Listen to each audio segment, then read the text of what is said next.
Fi knisja pakjata, iddominata mill-iswed u l-blu tal-uniformi, ingħata l-aħħar tislima s-Supretendent tal-Pulizija Jesmond Borch.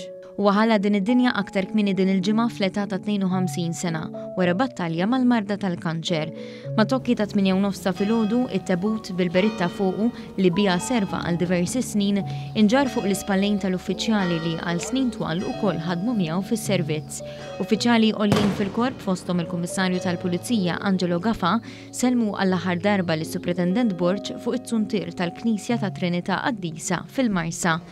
Deskritt bħala uffiċjal eżemplari, maħbub minn kulħadd u li dejjem lest li jkun ta' spalla l-ħaddieħor, Jesmond ingħata l-aħħar tislima fil-lokalità li fiha trabba u għex.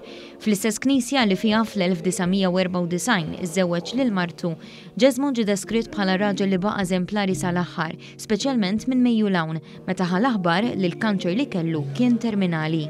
Fl-omelija il-kappellan tal-korp Father Raymond Bonici qal li minkejja li Jesmond baqa' jidħol għax-xogħol kien lest fuq livell ta' fidi għaliex baqa' jitkellem b'mod konkret fuq dak li kien se jiġri. Fil-fatt, Jesmond iċċelebra s-sakrament tal-murda b'qalbu qawwija u b'fidi kbira fil-kappella tad-Depot flimkien mal-komunità li kien jattendi magħha l-quddies kull nhar ta' Ħadd. Iddiskutejna flimkien jekk jixtieq jagħmel is-sakrament tad-dlik tal-morda. U ma ħasibix ġiex sekondi, għallima.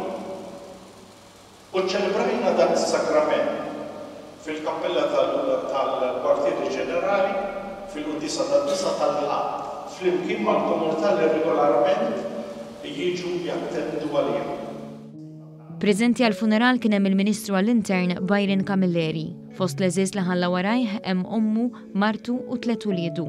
One News isellem il-memorja tas-Supretendent Borch u jirringrazzjah għall-ħidma li wettaq brisq il-korp tal-Pulizija u l-pajjiż.